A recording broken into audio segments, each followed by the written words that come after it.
네, 오늘 은혜 받으실 하나님의 말씀은 누가복음 39절과 46절에서 49절까지의 말씀입니다.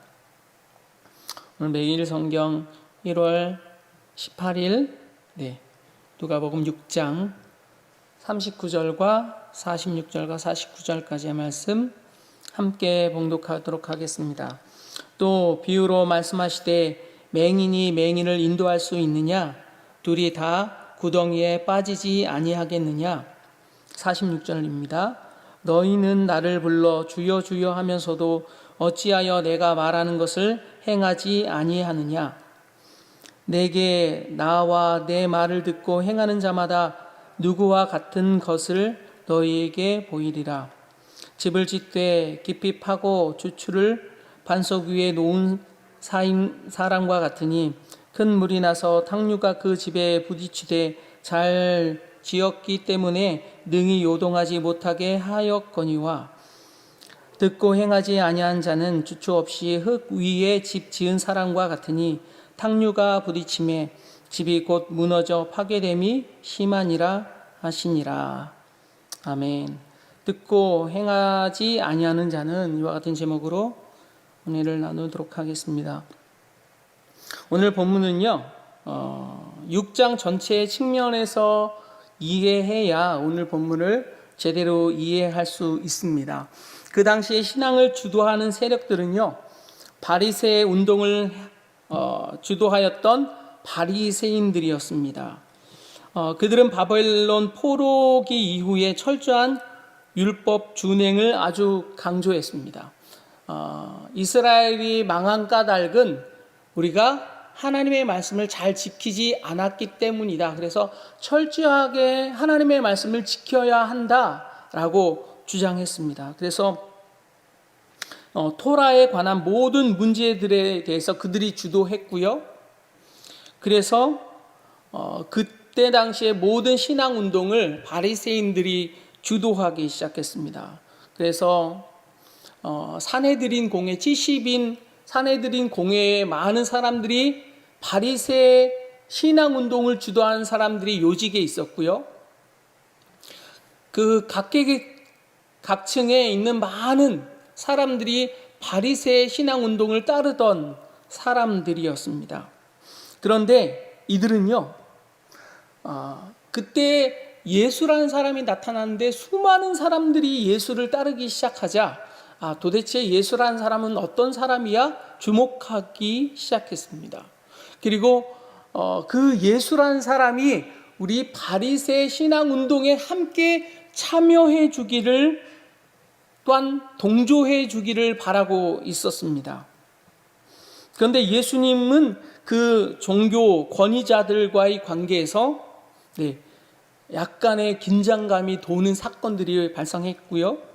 시간이 가면 갈수록 그들과의 관계가 악화되기만 했습니다. 예수님과 그들은 전혀 어울리지 않았습니다. 왜 그랬냐면 바리새인들이 볼 때는 천벌받아서 받은 질병을 예수님이 고쳐주셨습니다. 예를 들어서 문둥병 같은 병을 그때 당시에 문둥병을 예수님이 치료해 주셨습니다. 문둥병은 하늘에서 낸 병이었거든요. 또한 마귀, 질병, 죄, 그리고 심지어는 자연까지도 하나님만 할 수 있는 권위로 명령했습니다.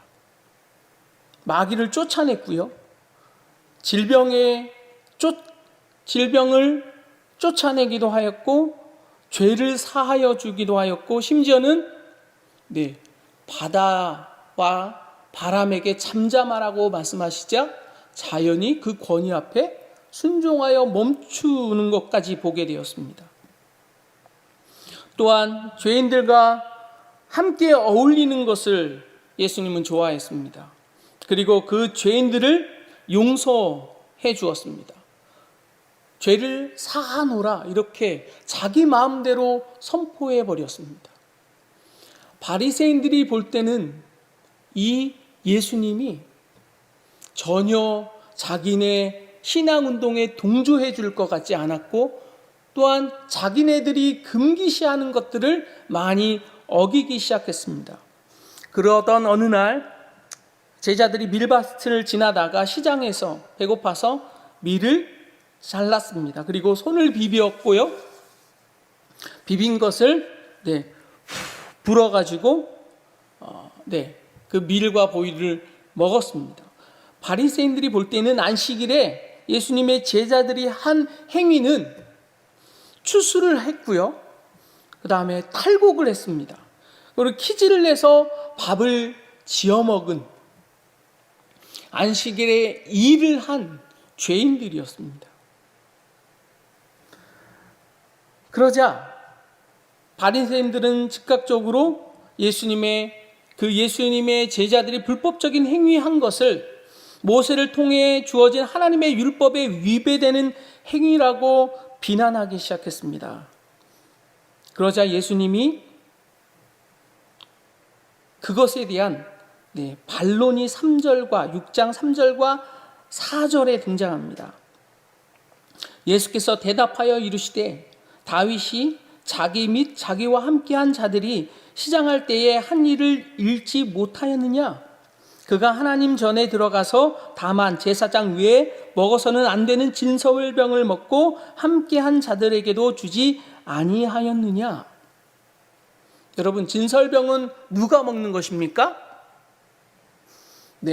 담당하는 제사장들만 먹는 것이었잖아요. 그런데 다윗이 높당에 쫓길 때 제사장들이 먹는 진설병을 먹었습니다. 또한 그의 함께한 자들과 같이 나눠 먹었습니다. 예수님이 이것에 대해서 지적하고 있는 것이죠. 성경에는 정작 예수님과 예수님의 제자들의 행동을 금지할 율법이 없었습니다. 안식일에 보리와 밀을 따서 비벼서 불어서 먹어서 이것이 율법에 저촉된다는 구절이 없어요. 구체적으로 명시된 것이 없습니다. 이거는 그 바리새인들이 주도하고 있는 신앙운동에서 장로들의 전통이라는 책에서 나와 있는 그들의 규례를 어긴 것이죠. 3절과 4절은 너희는 하나님 율법의 목적을 제대로 이해하지 못했다라고 지적하고 있는 것입니다. 거기다가 5절에 보면 연타로 그들에게 한 방 더 먹입니다. 5절에 또 이르시되 인자는 안식일의 주인이니라 하시더라. 안식일은 너희가 좌지우지할 수 있는 것이 아니다. 안식일은 내 것이다. 나는 하나님이기 때문이고 그러니 너희에게 이것을 다시 안식이라는 것을 다시 되찾아오겠다 선언한 것입니다. 거기에 이후로 말씀을 보면요. 안식에 손 마른 자를 예수님이 말씀하신 것이 진실임을 드러내기 위해서 회당에서 안식일에 손 마른 자를 가운데다가 두고 그 자를 고쳐줍니다. 말씀이 6절에서 11절까지의 말씀입니다. 또 다른 안식일에 예수께서 회당에 들어가사 가르치실세 거기 오른손 마른 사람이 있는지라.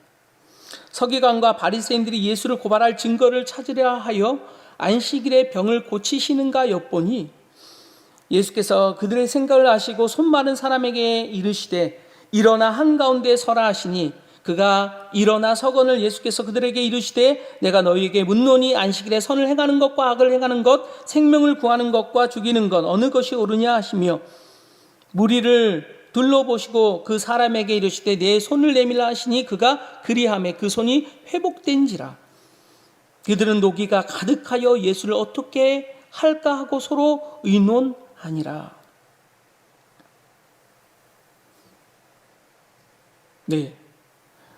예수님의 말씀이 맞다라는 것을 보여주기 위해서 일부러 회당에서요 가운데에 손 마른 사람을 데려다가 예수님이 고쳐주십니다.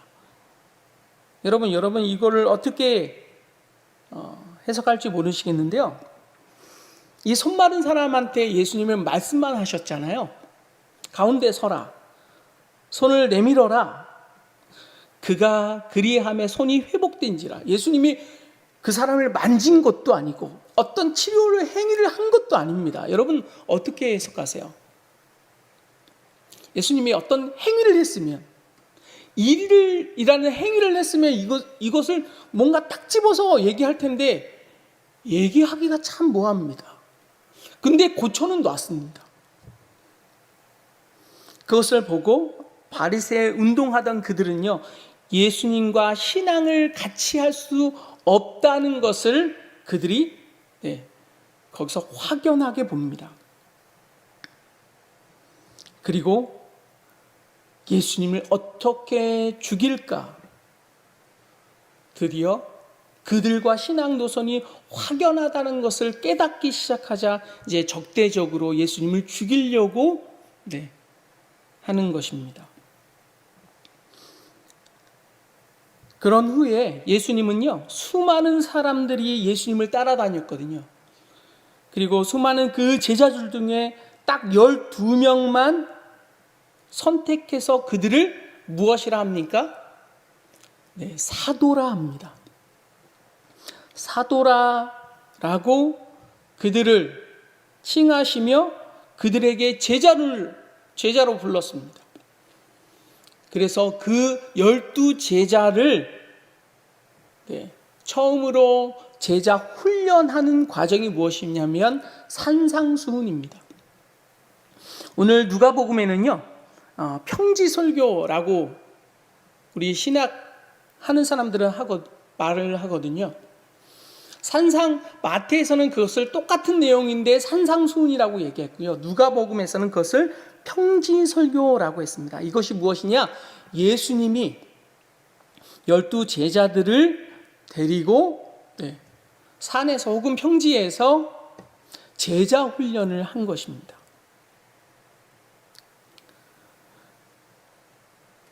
예수님과 바리새인들이 그 신앙 노선을 달리하기 시작하고 그들이 우리랑 같이 할 수 없다라는 것을 깨닫기 시작하자 예수님을 죽이기로 작정합니다. 그때 예수님은 무엇을 하셨느냐? 산에 가셔서 밤이 새도록 기도하시고요. 그리고 내려오셔서 12제자들을 택하시고 그들에게 처음으로 제자 훈련을 하셨습니다. 그리고 오늘 본문에는요, 6장이 그 제자 훈련한 내용이 산상수훈이고 평지설교입니다. 그 산상수훈의 가장 마지막 부분이 오늘 매일 성경에 있는 6장 39절에서 49절의 내용입니다.